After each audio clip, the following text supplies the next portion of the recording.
All right, let's get right into it. When you think about body fat, what's the first thing that pops into your head? Probably something kind of passive, maybe a little annoying, just a simple sign you had too much dessert. But what if I told you you're actually carrying around a hyperactive, secret organ that's absolutely essential for your survival, and that when you push it too far, it gets really, really angry?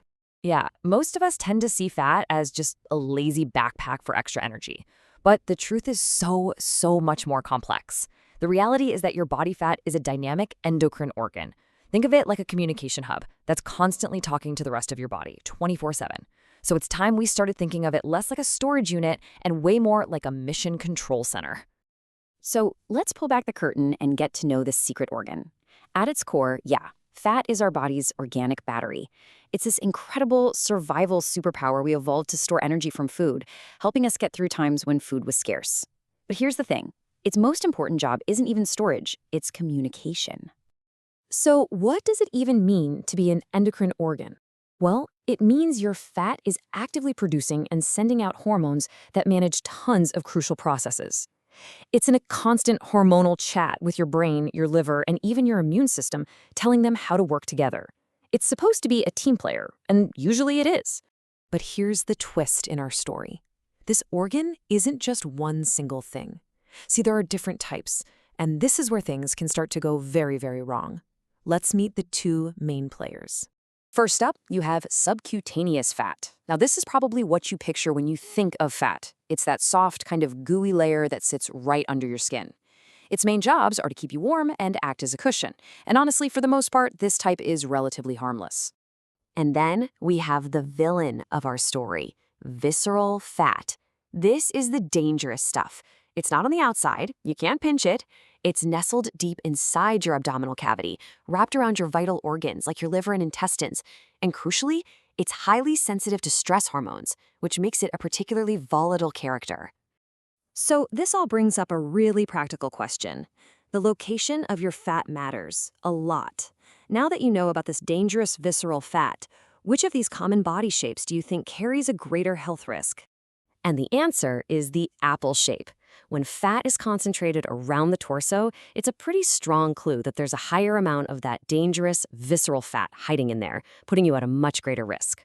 A pear shape, on the other hand, where fat is stored more on the hips and thighs, is generally linked to that less harmful subcutaneous fat.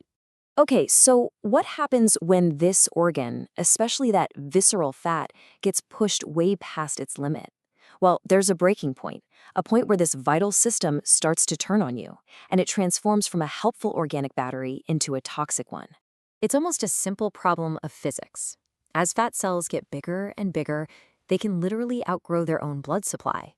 Just imagine that for a second. They become starved of oxygen, they get critically stressed, and they actually start to die. And a dying, wounded organ does what any wounded thing does. It panics, and it screams for help by sending out emergency signals. And who are the body's emergency responders? That would be the immune system. But in this case, the response is so overwhelming, it's less of a rescue mission and more of a full-blown invasion, putting your entire body under siege. Let's look at what's normal. In healthy fat tissue, immune cells are definitely present, but they're just a tiny fraction of the whole, about 5%. They're kind of like a neighborhood watch, just keeping an eye on things, making sure everything's running smoothly. But just look at this shift. When those fat cells start dying and screaming for help, an entire army of immune cells invades the tissue. They can swell from just 5% of the tissue to a staggering 40%. The neighborhood watch has been replaced by a full-on military occupation. This is what we mean by angry fat. This occupation creates a state of chronic low-grade inflammation. It's like your body is under constant friendly fire. These inflammatory molecules that are released by the immune army start to rip tiny little wounds into your blood vessels. This damage leads to plaque buildup, which narrows your arteries, skyrockets your risk of a heart attack, and dramatically increases your chance of having a stroke. But the damage isn't just physical. This angry, inflamed organ starts to sabotage the body's entire communication network. That hormonal dialogue we talked about earlier, it completely breaks down. It's like your mission control center has been taken over by chaos.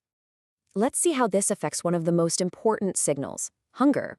Your fat cells release a hormone called leptin to tell your brain, hey, we're full. That's step one. But when your fat is angry, it's constantly screaming this message, flooding your brain. That's step 2.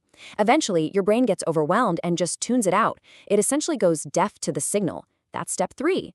And in step 4, the message is totally lost. So even with a huge amount of energy stored, you feel intensely, relentlessly hungry. And it gets worse. Insulin is the hormone that's supposed to tell your cells, hey, it's dinner time, time to absorb sugar from the blood for energy.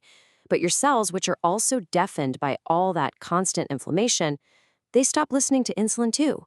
So your pancreas tries to scream louder, pumping out more and more insulin until it eventually just gets exhausted and breaks down. The result of all that is type 2 diabetes. Now your blood is just filled with sugar that your cells can't even use. And all this excess glucose acts like tiny shards of glass, damaging your nerves, your kidneys, and your vision. And the cost? It's just staggering. On average, this condition can shave a full decade off of your life. Now, that sounds incredibly bleak. I know, it sounds like a one-way street. But this tragic story has a really hopeful ending. This angry organ, this toxic battery, can absolutely be calmed down. There is a path to recovery. The good news, and it is genuinely good news, is that your body is unbelievably resilient. The inflammation, the hormonal chaos, the oxygen starvation, most of these toxic effects aren't permanent. They actually begin to fade as soon as those fat cells shrink back down to a healthy size. The immune system calms down, the hormones rebalance, and your body can begin to heal itself. The story of our fat is a perfect example of how deeply interconnected our bodies are. It's not just about calories, it's about chemistry, it's about communication and biology. Understanding this might feel a little overwhelming, but it's really the first step toward taking control. Which leaves us with a final thought. How can you continue to learn the science of your body to make sure all of its incredible organs are working for you and not against you? Stay curious.